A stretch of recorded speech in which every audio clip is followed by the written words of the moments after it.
Refining and down stream segment میں Pakistan refining policy 2023 کے ذریعے مومنٹم دیکھنے میں آیا ہے، جس سے یورو 5 اپ گریڈز اور استعداد میں توسیع لانے میں معاونت ملی۔ فیول پرائز کی ڈی ریگولیشن کی جانب اقدامات کا مقصد کمپٹیشن اور نجی سرمایہ کاری کو فروغ دینا ہے۔ جناب اسپیکر، ریکوڈیک میں واقع تانبے اور سونے کی کانیں ہمارے مستقبل کا ایک اہم اثاثہ ہے۔ حکومت اس اثاثے کو مفید بنانے پر توجہ مرکوز کیے ہوئے ہے۔ اس منصوبے کی فیزیبلٹی اسٹڈی جنوری 2025 میں مکمل کی گئی۔ اس مکان کنی کی مدت 37 سال ہے، جس کے دوران ملک کو $75 ارب سے زائد کے کیش فلوز انشاءاللہ حاصل ہوں گے۔ اس منصوبے کے تحت تعمیراتی کام میں 41,500 ملازمتیں فراہم ہوں گی۔ کمیونٹی پروگراموں، مقامی خریداری، ماحولیاتی سیف گارڈز اور نمایاں CSR کنٹریبیوشنز کے ذریعے نمایاں سماجی و اقتصادی ترقی کا حصول ممکن ہوگا۔ اس منصوبے سے $7 ارب کے ٹیکس اور $7.8 ارب کی رائلٹی متوقع ہے۔ برآمدات میں آسانی پیدا کرنے کے لیے ریکوڈیک سے پورٹ قاسم اور گوادر تک سڑک اور ریل کے ذریعے نقل و حمل کے بنیادی ڈھانچے کی تعمیر کی جا رہی ہے۔ جناب اسپیکر، یہ منصوبہ پاکستان کے لیے انشاءاللہ گیم چینجر ثابت ہوگا۔ جناب اسپیکر، اب میں ٹیرف ریفارمز کی طرف آؤں گا۔ حکومت سازگار کاروباری ماحول پیدا کرنے، سرمایہ کاری کی حوصلہ افزائی اور برآمدات کو بڑھانے کے لیے پرعزم ہے۔ وزارت تجارت نے کمپیٹیٹو، متنوع اور برآمدات پر مبنی ملکی معیشت کے فروغ کے لیے کئی اہم اقدامات کیے ہیں۔ حکومت معاشی ترقی، کاروبار کو سپورٹ کرنے اور برآمدات کو فروغ دینے کے واضح ویژن کے ساتھ ایک جامع ٹیرف ریفارمز پیکج متعارف کروا رہی ہے، جس کا مقصد موجودہ ٹیرف کو مناسب بنانا ہے تاکہ برآمدات کو بڑھا کر معاشی ترقی کو تیز کیا جا سکے۔ جناب اسپیکر، وزیر اعظم کی ہدایت کے مطابق درج ذیل ٹیرف اصلاحات کو نیشنل ٹیرف 2025-30 پالیسی کا حصہ بنایا جا رہا ہے۔ نمبر 1، 4 سال میں اضافی کسٹم ڈیوٹی ACDs کا خاتمہ۔ نمبر 2، 5 سال میں ریگولیٹری ڈیوٹیز RDs کا خاتمہ۔ نمبر 3، کسٹم ایکٹ 1969 کے 5ویں شیڈول کا 5 سالوں میں اختتام۔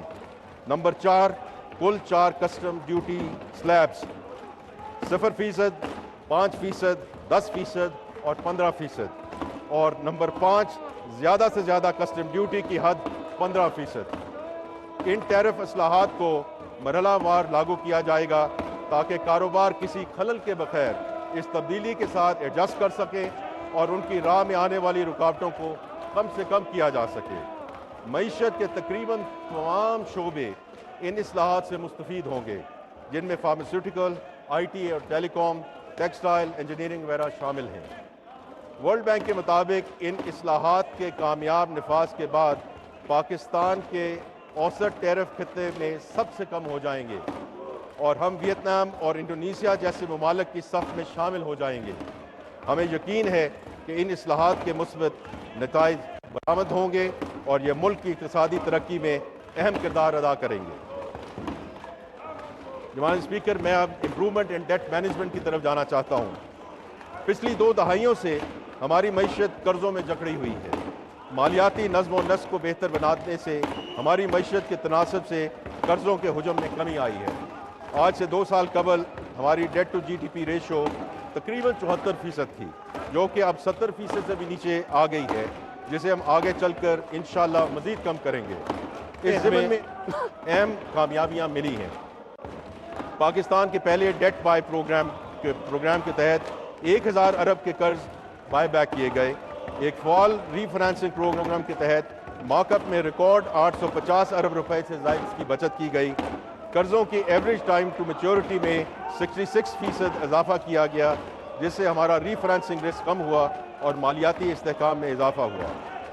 ڈیٹ پروڈکٹس کو ڈائیورسیفائی کیا جا رہا ہے تاکہ انویسٹر بیس کو بڑھایا جا سکے۔ اس سلسلے میں پاکستان اسٹاک ایکسچینج کے ذریعے سکوک بانڈ کا اجرا کر دیا گیا ہے، جبکہ مزید پروڈکٹس کو لانچ کرنے پر غور کیا جا رہا ہے۔ گلوبل بیسٹ پریکٹسز کے مطابق ڈیٹ مینج آفس کی ری اسٹرکچرنگ کی جا رہی ہے۔ پہلے پینڈا بانڈ کے اجرا کی تیاری مکمل کر لی گئی ہے، جس کا مقصد دنیا کے سب سے بڑی اور گہری چینی کیپٹل مارکیٹ تک پاکستان کی رسائی کو ممکن بنانا ہے۔ SOE ریفارمز جناب اسپیکر، اسٹیٹ اونڈ انٹرپرائزز حکومتی خزانے پر 800 ارب روپے سے زیادہ کا سالانہ بوجھ ڈالتی ہیں۔ سبسڈیز، گرانٹس اور ایکوٹی کی مدد میں دی گئی حکومتی امداد کو شامل کیا جائے تو یہ تخمینہ 1 ٹریلین روپے سالانہ سے تجاوز کر جاتا ہے۔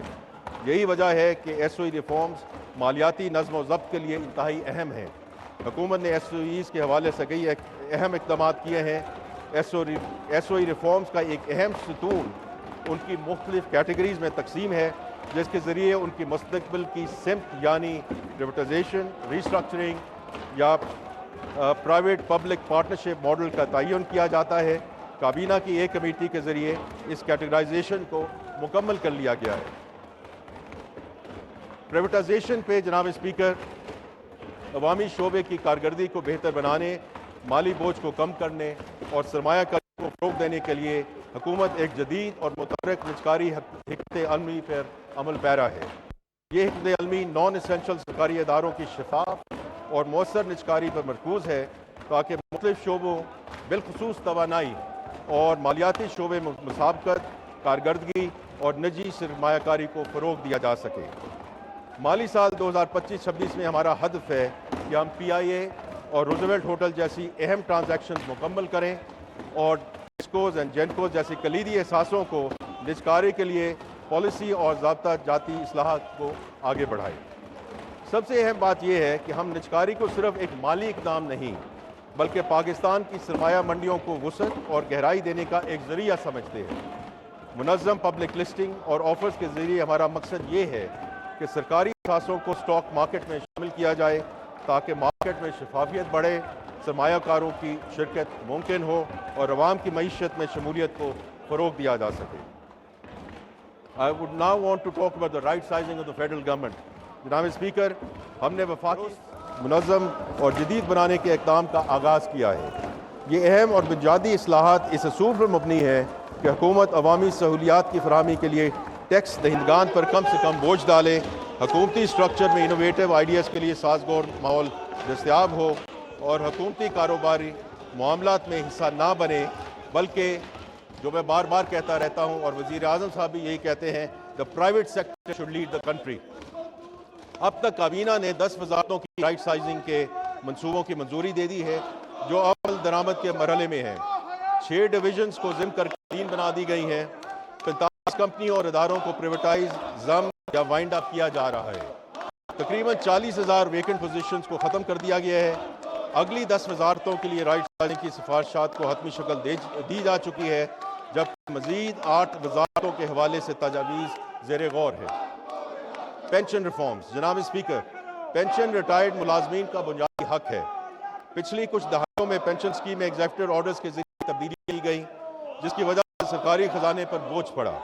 پینشن کو درست کرنے اور سرکاری خزانے پر بوجھ کو کم کرنے کے لیے حکومت نے پینشن اسکیم میں اصلاحات کی ہیں، جیسے قبل از وقت ریٹائرمنٹ کی حوصلہ شکنی، پینشن اضافہ کنزیومر پرائس انڈیکس سے منسلک، شریک حیات کے انتقال کے بعد فیملی پینشن کی مدت 10 سال تک محدود، 1 سے زائد پینشنز کا خاتمہ، ریٹائرمنٹ کے بعد دوبارہ ملازمت کی صورت میں پینشن یا تنخواہ میں سے کسی ایک کا انتخاب۔ اب میں ان اہم موضوعات کا احاطہ کرنا چاہتا ہوں جناب اسپیکر جو کہ قومی اہمیت کے حامل ہیں۔ پہلے کلائمیٹ چینج جناب اسپیکر، ماحولیاتی تبدیلی پاکستان کے لیے ایگزسٹینشل تھریٹ ہے۔ یہ ہماری بقا کا مسئلہ ہے۔ پاکستان ماحولیاتی تبدیلی سے سب سے زیادہ متاثرہ ملک میں شامل ہے۔ ماحولیاتی تبدیلی کے منفی اثرات کا سدباب حکومت کی اہم ترجیحات میں سے ایک ہے۔ ماحولیاتی تبدیلی سے نمٹنے کے لیے بیش بہا وسائل کی ضرورت ہوتی ہے۔ اسی لیے حکومت نے گزشتہ 16 ماہ میں کلائمیٹ فائنانس پر خصوصی توجہ دی ہے اور اس سلسلے میں نمایاں کامیابیاں بھی حاصل ہوئی ہیں۔ ورلڈ بینک اور IFC سے کنٹری پارٹنرشپ فریم ورک کے تحت پاکستان کو اگلے 10 سال میں 40 ارب ڈالر کے وسائل مہیا کریں گے۔